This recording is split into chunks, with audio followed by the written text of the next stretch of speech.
Over 20 years ago, a woman named Carole started a blog to document her journey to becoming an amputee, but she hadn't had a tragic accident or an illness that had left her with no option but to amputate her arms. She was physically healthy and for some reason actively wanted to get her arms amputated and replace them with hook prostheses, so she planned to have an accident that would sever her hands so that no doctor would be able to reattach them.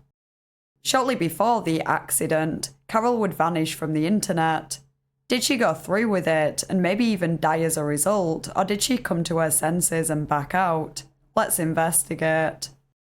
If you enjoy internet mysteries and generally disturbing content, feel free to subscribe and turn on notifications for more content like this. If you're interested in supporting the channel, you can become a Ko-fi member or a channel member to gain access to uncut videos and other perks, or you can leave me a tip by clicking the thanks under this video. Thanks to anyone who considers this.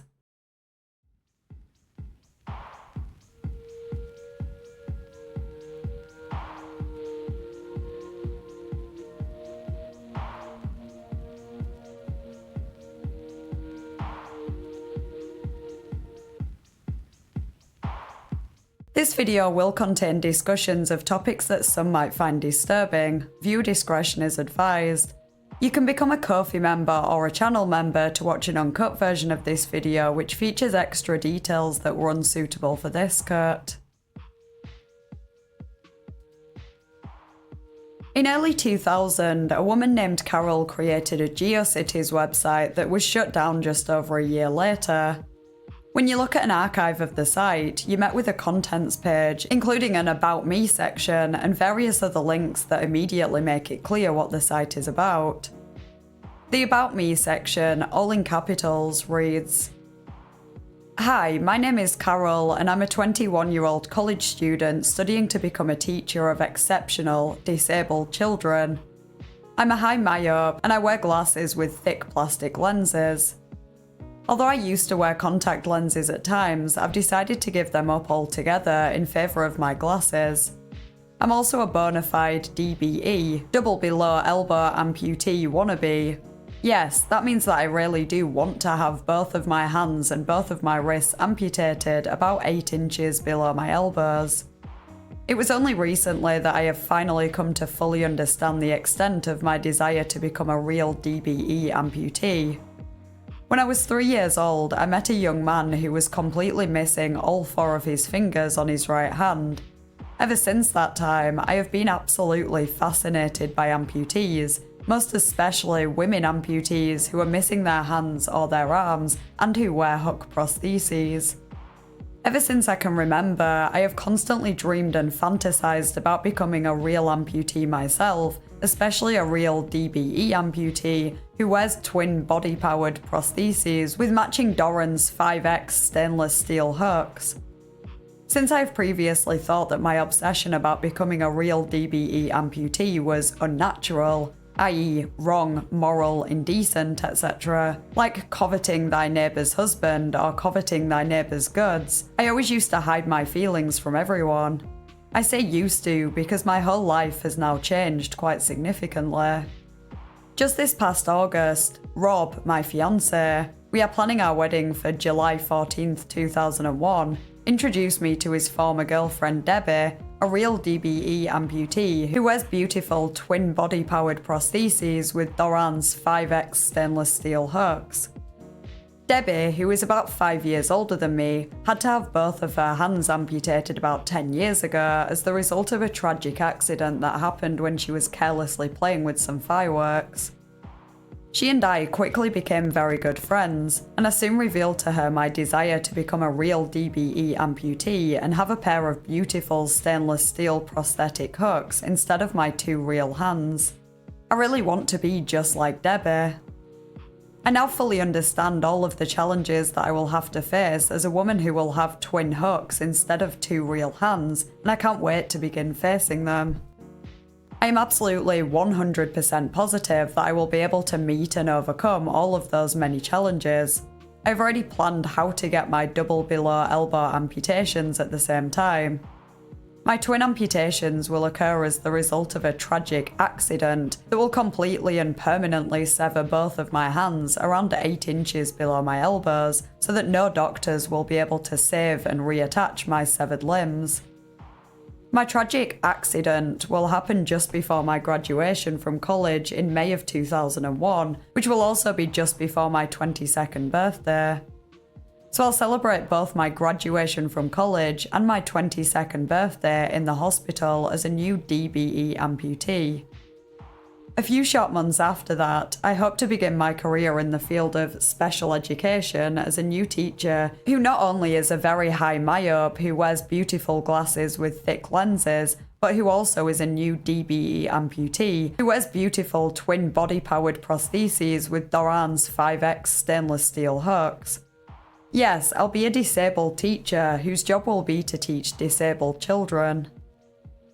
I know that most people will say, "You're out of your mind," after they have visited this website. I can fully understand their opinion of me. Of course, I must totally disagree with them.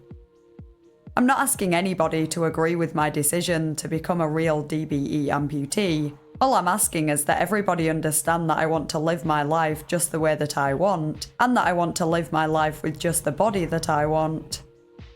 I honestly do want to live the rest of my life as a real DBE amputee who wears beautiful twin body-powered prostheses with Doran's 5X stainless steel hooks. My new life without my hands is awaiting me. Sincerely, Carole, soon to be a real DBE amputee. P.S. It's only about 60 days until I should become a real DBE amputee, and it's only about 120 days until I should be able to start wearing beautiful twin body-powered prostheses with Doran's 5X stainless steel hooks. I can hardly wait. So, there's a lot to unpack there. First of all, it seems that Carole likely has a rare disorder known as Body Integrity Identity Disorder, or BIID, which in basic terms causes a person to want to be disabled, usually by becoming an amputee, but there have also been cases of people wanting to become blind or deaf, etc. People with the disorder often speak about how they just don't feel right being able-bodied. For example, they don't feel like one of their arms or legs belongs to them, and some will compare how they feel to being transgender, even calling themselves transabled. The feelings of discomfort are often related to a specific body part, and any consequences of that body part being amputated are just par for the course. But sometimes an individual with BIID simply finds the idea of being disabled in general appealing. They actively want to be in a wheelchair or use prosthetic limbs.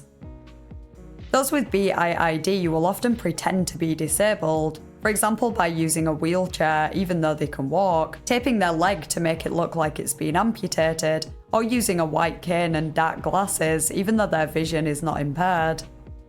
There have been cases of people who have actually disabled themselves.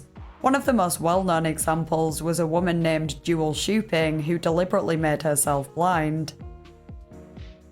Naturally, this is a highly controversial disorder, with many people who are physically disabled, not through choice, understandably finding it offensive and ignorant that anyone would want to deliberately disable themselves. Not only because it's downplaying and even romanticising the struggles they face, but also because there are limited resources for disabled people as it is, from parking spots to benefits, and if people are deliberately making themselves disabled, it's potentially taking resources and opportunities away from those who didn't have a choice. Disabled people also face a lot of stigma, and unfortunately in some situations are made to feel like they have to justify or validate their disabilities, and the existence of BIID could contribute to this. I have mixed feelings on all this because while I think those concerns are 100% valid, I also think it's important to remember that BIID is a mental illness. These people aren't choosing to feel the way they do. It's not the same as faking an illness purely for attention or for other perceived benefits, so some compassion and empathy could go a long way when trying to understand this disorder.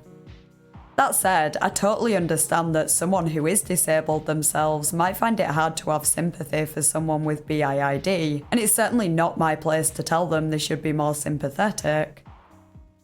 Treatment of the disorder is also a topic of much debate, especially when it comes to ethics. Is it ethical to make an able-bodied person disabled? I'd certainly lean towards no, it isn't ethical, but the answer might be a little more complex than you initially think, as therapy and medication tends to be ineffective, so for some it seems that the only treatment with any chance of working would be to make that person disabled. The alternative is a life of misery and discomfort, so much so that some have considered taking their own lives, whereas in cases such as that of Jewel Shooping, after making herself blind, she feels happy and content and has no regrets. On the other hand, there's always a chance that someone could regret their decision, and once you've amputated a limb, you can't just stick it back on, or restore your sight after you've damaged your eyes beyond repair. This dilemma goes to show that more research needs to be done to find a treatment that works. Because BIID is so rare, it seems that medical professionals just try to treat it in the same way as other psychological disorders are treated, even though it might be very different. So that's a brief summary of BIID. Let's get back to Carole specifically. She says she dreamed of being an amputee for as long as she can remember, ever since she met a man who was missing all 4 fingers on his right hand.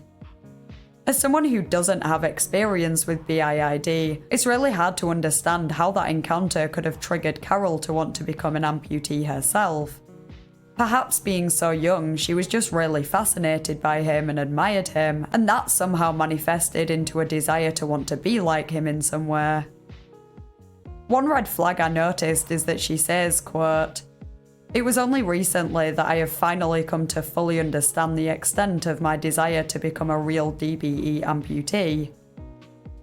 Prior to this, the desire was there, but she talks about it more as a fascination with amputees. It's only recently that she realised how deep it went.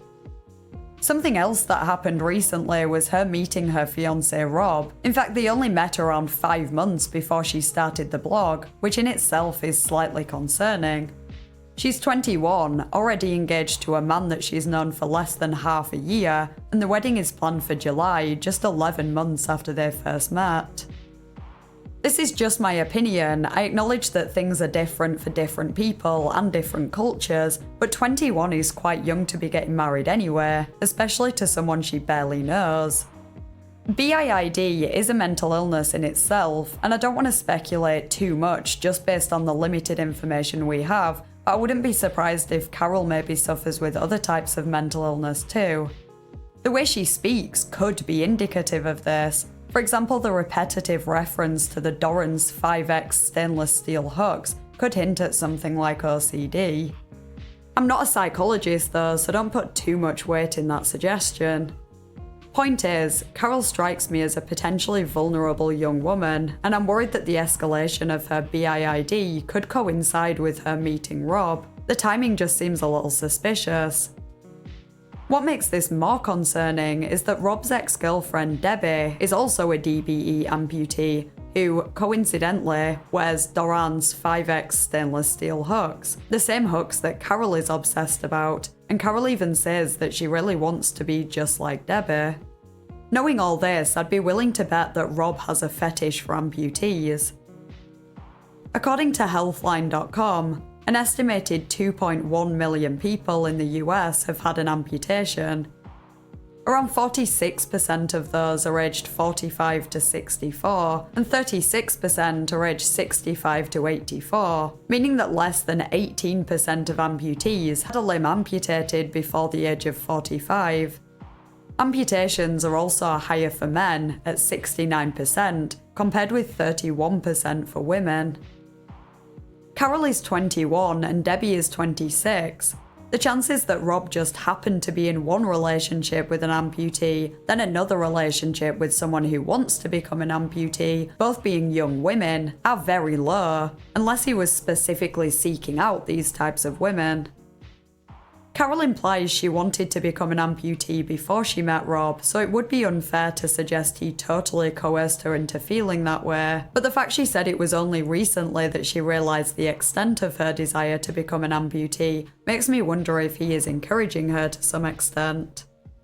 Does she, off her own back, want to be just like Debbie? Or does she feel that Rob wants her to be just like Debbie?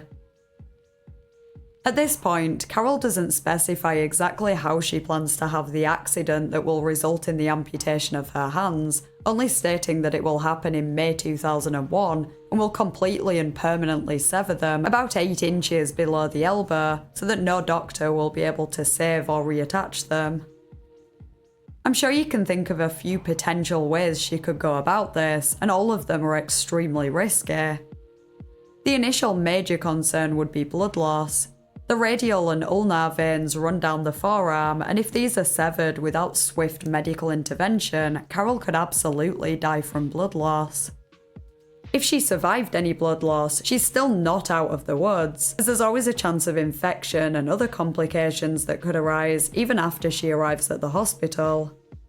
Compared with someone who had an unplanned accident similar to what Carole plans to have, she kind of has the upper hand, no pun intended, in that she has time to do proper research and hopefully figure out the safest way to do it. There must be some object that will be used in their accident, and she can ensure that it's sterilised first and have equipment that can be used after to keep the wound clean and minimise blood loss. But even then, the stupidity and dangerousness of her plan cannot be overstated.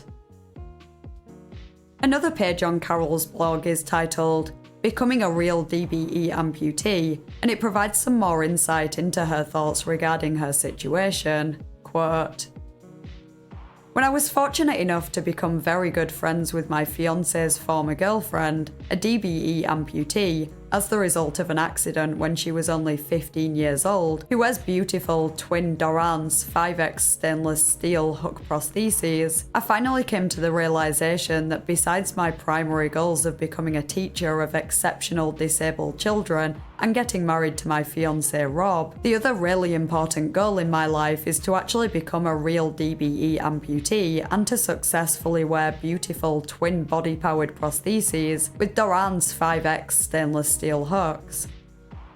As the result of my close friendship with my DBE amputee girlfriend Debbie, and as a result of the extensive amount of reading and research I have done relating to amputees and prosthetics, I am indeed very well prepared to accomplish my new goal of becoming a real DBE amputee. I know just what to expect when I suffer the accident that causes me to become a real DBE amputee.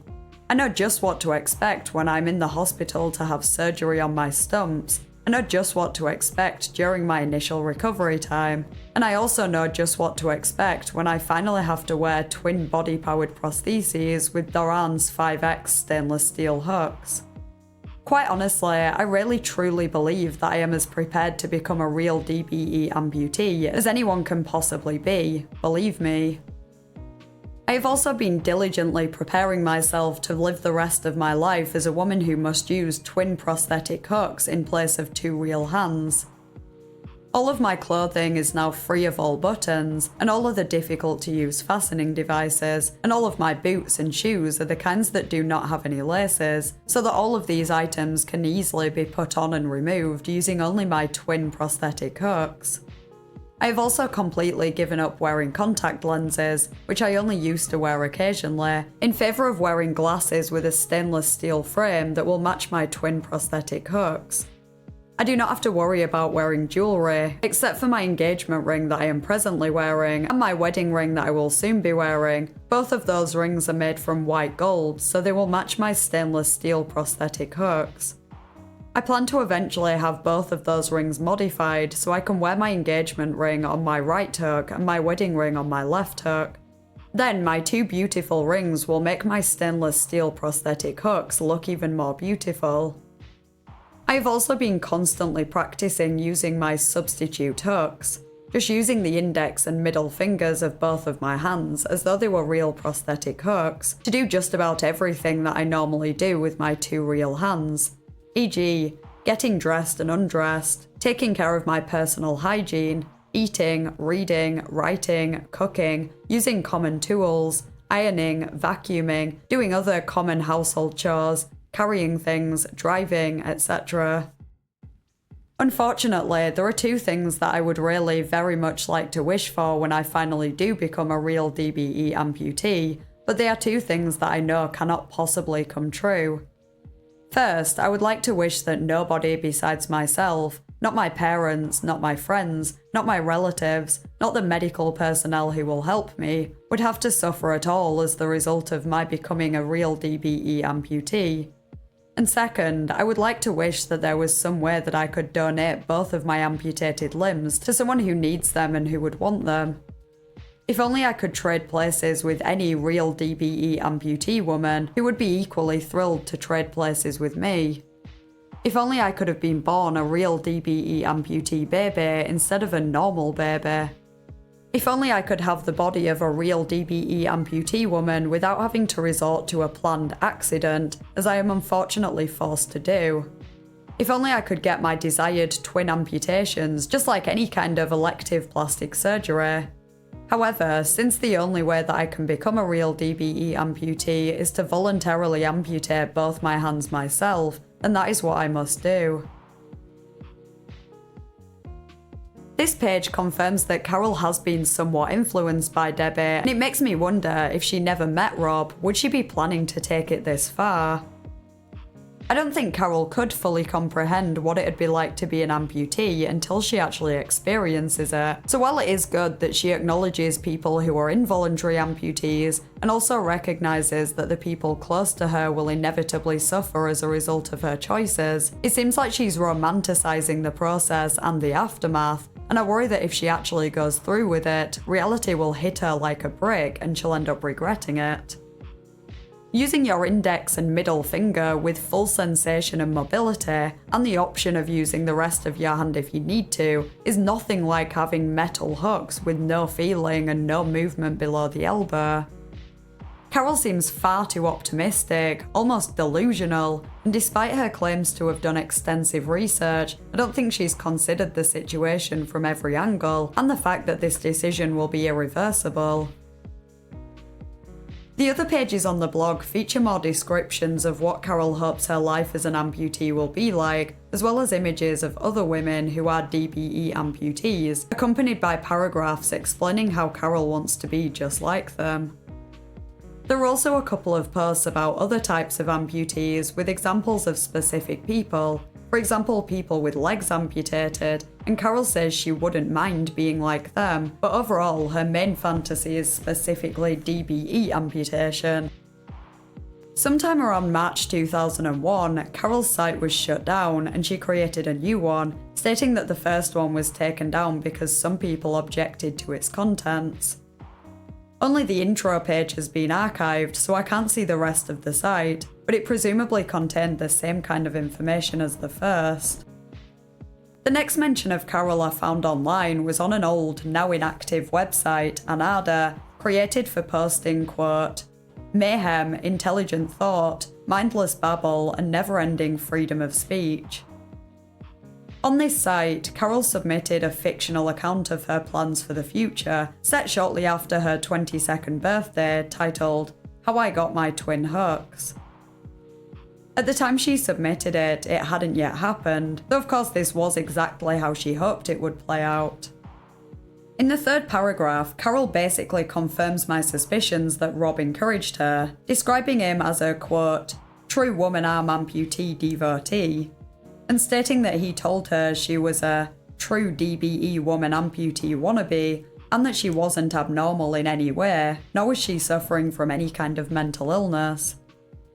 Apparently, he would, quote, spend countless hours talking about how I could become a real DBE amputee like Debbie. Within a week of them both meeting, he had introduced her to Debbie, so it kinda seems like he had a plan from the off. I'd go as far as to say I get the feeling he was grooming her. As for the accident, Carole doesn't specify exactly how it happened or would happen, quote, on Saturday, May the 5th, 2001, the day that Rob and I had specifically selected for my accident, at long last arrived. I met Rob at his apartment and I was wearing a pair of good jeans along with a new white short-sleeved sweatshirt because I was going to help Rob with some work that he was doing. I cannot and do not want to go into the details of the work that we did that day because I don't want anyone to even think about doing what I actually did. All I'll say is that during the course of our work, Rob had to temporarily leave me alone while he went to get a few things that we needed. During the several minutes that he was gone, I suffered a very tragic accident. I not only completely severed both of my hands about 1 inch above both of my wrists, but I also completely mangled what little remained of my 2 amputated hands. As I screamed for help, I could sense that my entire body was going into shock. When he heard my screams, Rob rushed back to me, and when he saw the totally handless stumps of my 2 arms, he then realised what I'd already realised. I'd actually succeeded in finally becoming a real DBE amputee. Almost immediately, I felt as though a tremendously heavy weight had been lifted off my shoulders, because I honestly felt relieved that all of my years of waiting were at last over. The rest of the account describes what happened at the hospital, the recovery process, how Carole told her family and friends, her and Rob's wedding, her successful application for a teaching job, and her thoughts and feelings throughout all of this, with a total of 22 mentions of the Doran's 5X stainless steel hooks. Carole ends the account with a word of warning, advising anyone in a similar situation as her to be absolutely certain that they fully understand the consequences, and also saying that she does not recommend anyone do exactly what she did. The editor's note stated that Carole's website mysteriously disappeared that month, and I found no further blogs or submissions elsewhere from her after this time, leaving the apparently thousands of people who read the submission to wonder what on earth happened to her. Did she go through with the accident? If so, did she survive it? Did Carole, as we know her, even exist? It's undeniable that there are people out there who suffer with BIID, so the existence of a woman who experienced this using her blog to tell her story isn't unbelievable at all, but there are a few things that make me question whether or not this was real. Some details just seem a little far-fetched. For example, Carole claims that when she was 9 years old, she met a girl who was a DBE amputee who had a hook. Then she met Debbie, a double DBE amputee who also had hooks. And she also mentions having a conversation with a woman she saw in a local mall who was also an amputee with a hook. Already that's 3 different women that Carole has encountered in her life who have not only been amputees but had hooks. As we already established, amputees, particularly younger women, are relatively rare. Factor in the hooks, and that's a tiny percent of the population. I personally have never ever seen an amputee with a hook prosthesis in person, yet Carole seems to be encountering these people left, right and centre. Carole did state herself that some parts of her post were fiction, so perhaps that includes all of these chance encounters, but with not much to indicate which parts are supposed to be true and which aren't, it's hard to say. Another thing that seems slightly off is the extent to which Carole idolised other specific women who were amputees, dedicating whole pages on her blog to each one, with photos and descriptions of how she wanted to be just like them. I guess I can understand if someone with BIID is totally obsessed with the idea of becoming an amputee, they're bound to be inspired by others who are in the position that they want to be, but to me it almost seems to border on fetishization. There are people out there who have a fetish for amputees or becoming one themselves, as I already speculated might be the case for Rob. There is a distinction between people who fantasize about these things in that way and people who actually have BIID, but I'm sure there is some crossover. I would imagine that most people who fall into the first category and don't have BIID wouldn't actually go as far as to amputate their own limbs, it's just a fantasy. This could be the case for Carole. Since she never actually specifies that she has BIID, we don't know exactly what her deep motivations are. Maybe Carole is Carole, and almost everything she wrote about is true, only she never actually intended to become a DBE amputee. Or perhaps Carole is a pseudonym, her entire backstory is fake, and this was all creative writing. It's even possible that Carole is actually a man, considering these types of fantasies do seem to be more common among men than women, but of course it's impossible to tell from the information we covered so far. So at this point, we have a few possible scenarios. Carole is real. She went through with the amputation, survived, and for some reason, possibly due to regret or fear of encouraging others, or simply because she was now content with her life, decided never to update the internet on her situation.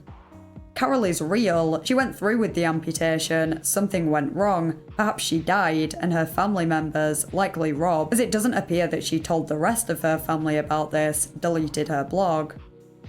Carole is real, her backstory is true. She fantasized about amputation but had no intention of going through with it and deleted her blog to avoid questions about why she never actually did it.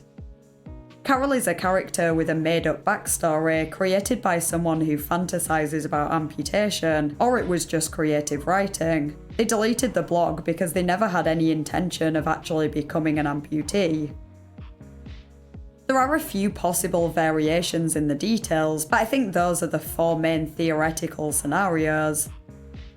I saw it suggested in a comment on a Reddit post that given the excessive references to Doran's 5X stainless steel hooks, this could be some kind of bizarre advert for those specific hooks. It would sure be a wild and interesting form of guerrilla marketing, but I consider that to be one of the much less plausible theories. Anyway, in order to find out what really happened to Carole, I started by searching online for DBE amputees named Carole. Seemed a bit of a long shot, but if she went through with the amputation, and if Carole was her real name, there can't be that many people that match her description. The fact that she posted online about this in the first place gave me some hope that she would have resurfaced at some point after the hypothetical amputation. This was a bit of a dead end. I found a couple of DBE amputees named Carole, who featured in YouTube videos and on other websites, but none matched the age that Carole would be now, early 40s. None of the other DBE amputees around that age were called Carole either, so if she gave a fake name, she could have been any one of those, but I didn't just want to wrap up the mystery with that ambiguous conclusion. Surely there had to be something more to go off. It seems that some of the answers to the perplexing questions we've been left with so far could be found by using some of the information that Carole shared in some of the other posts that were submitted to the ANADA website. After doing some digging, I wouldn't class this mystery as totally solved, but I'm fairly confident that a couple of the possible theories we've covered so far can be ruled out. These posts were presumably taken from Carole's second website, and one in particular, titled Rob and Carole's Dream Date, provides some useful information. It's written in the third person and describes how Carole and Rob met, then their dream date. The description of how they met is obviously fictional, as in the story they both worked at the same school, but we know that Carole had not yet graduated at the time she was posting online. Regardless, the details of this story are not really important. What's significant is the names used in it. Carole not only refers to herself and Rob as Carole and Rob, she also uses surnames too. This is a potential lead. My initial thought was that she may have used fake surnames, but I thought it was worth investigating anyway, and to my surprise, it paid off. I don't want to encourage any doxing, so I'm going to give Carole and Rob different names to what she used in the post.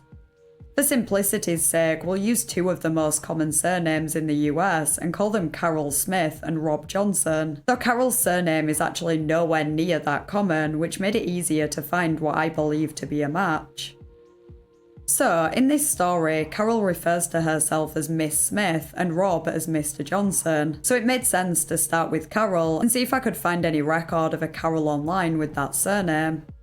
I found an obituary for a Carole Smith who died in 2007 at the age of 62 years old. If Carole lied about her age, it could be a match, and death would be a good reason for never starting another blog, but with nothing beyond a name to suggest this was DBE Carole, I continued searching. Next, I found 8 records for a Carole Smith on whitepages.com. Out of these results, there was only one that matched the information provided by Carole. The name spelt with an E on the end, and aged in her 40s. Could this be her?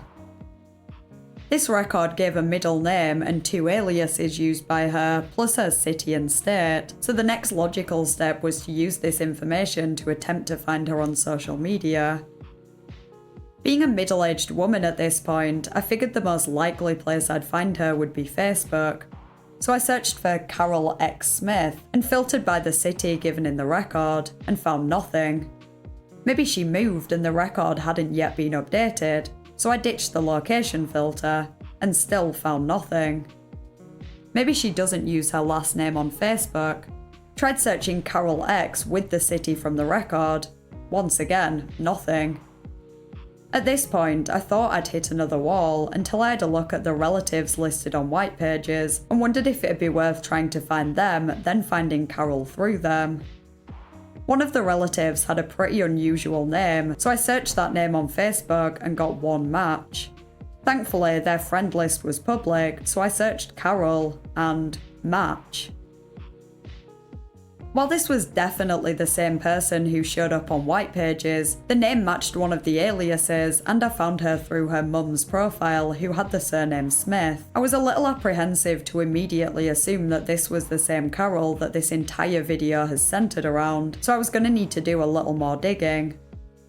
Right off the bat, it seems that the majority of Carole's information and posts are public, giving us a good head start. This Carole graduated college around the time that DBE Carole was supposed to, according to the blog, though she studied English language, not teaching, and now writes poetry and prose. This Carole's profile photo shows her wearing glasses with thick lenses, and DBE Carole claimed to wear glasses with thick lenses due to myopia. There are hints in some of DBE Carole's posts that suggest what state she lived in, which line up with the state that this Carole lives in. From here I found an Instagram account. There didn't seem to be much of use on there, apart from a link to a website, which could possibly be the smoking gun here. In one post on the site, Carole talks about a pain in her forearms that began after her first year in college that got progressively worse over the next few years.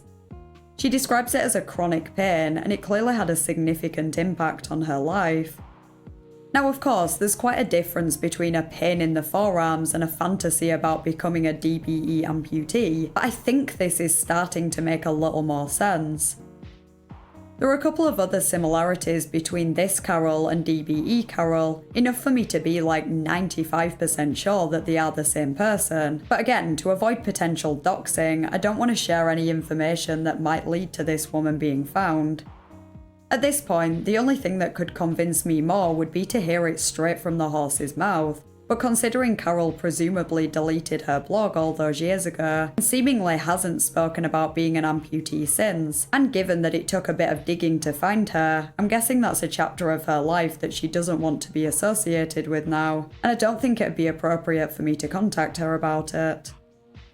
Anyway, to address the one main thing you're probably dying to know at this point, no, Carole didn't go through with the amputation, and both her arms are still intact.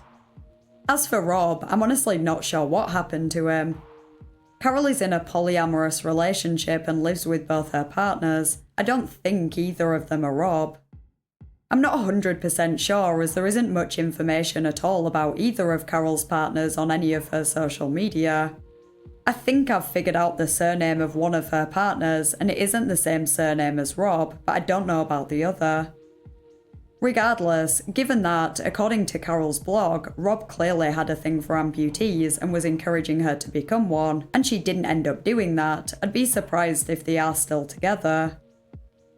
I tried to track him down the same way I did with Carole, searching for records of a Rob Johnson or any social media profiles, and found no obvious matches, though this was made more difficult by the fact that there was significantly less information given about him, and we didn't even find out his age, just his name.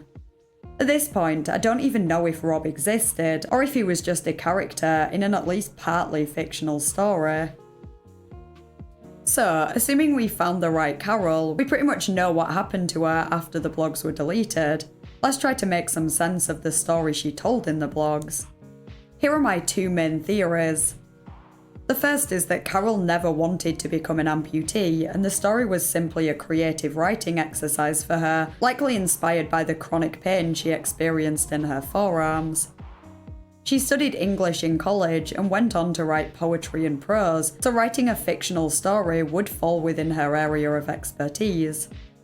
Perhaps she, at times, casually thought to herself that life would be easier if she didn't have the limbs that were causing her so much pain. Maybe she even worried that she would be forced to have her limbs amputated because of her condition, and so she wrote this story, loosely based on her own life, but in a situation where she had the free choice to become an amputee, where it was something she actively wanted, rather than something she felt forced to consider because she was in so much pain. It was a world she could escape into, something to distract her from the reality of her situation, and she found comfort in it. But she knew she couldn't live in that world forever, and as she stated on her website, the pain eventually got so bad that she couldn't even type much for a while. So maybe at that point she abandoned the story and deleted the blog. Or, like the first blog, the second was taken down due to reports, and she never bothered making a third. My second theory is that most of Carole's story was true. She wanted to become an amputee and genuinely considered amputating her own arms, but because of her chronic pain rather than BIID. In this version of events, it's possible that Rob did exist, that he did have a fetish for amputees, and was a catalyst for Carole's plans. Maybe it was a passing thought she'd had before she met him, and then he managed to convince her that amputation was the solution. That to cure the pain, she could simply remove the part of her body she was feeling it in. At this point, I think it's worth mentioning that according to her website and social media, Carole is autistic. She doesn't go into too much detail about it, and of course autism can affect people in very different ways, so this is just speculation, but it's not uncommon for people with autism to be more suggestible and easily swayed at times.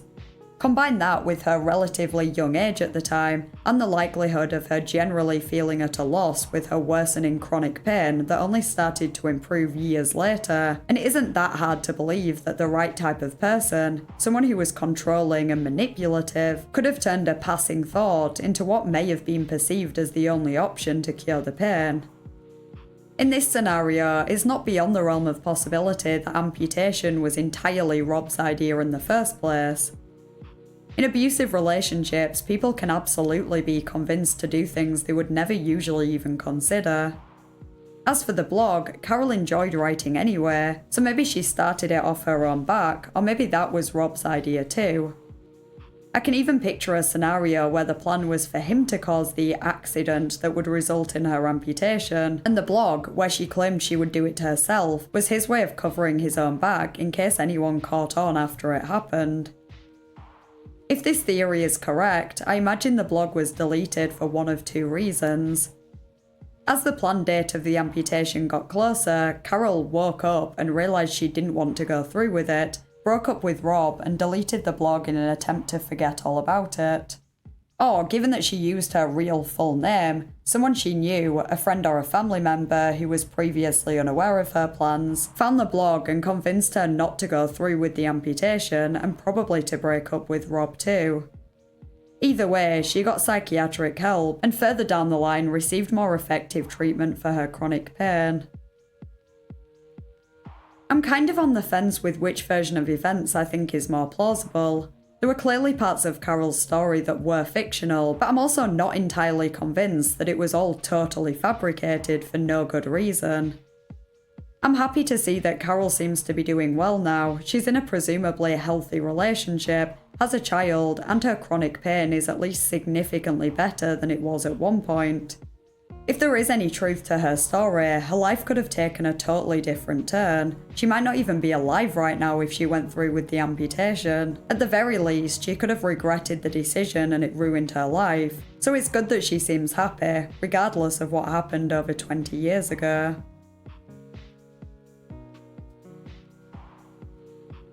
I'd be interested to hear your thoughts and theories in the comments, plus any other internet mysteries you'd like me to cover. If you enjoyed the video, please consider liking and subscribing.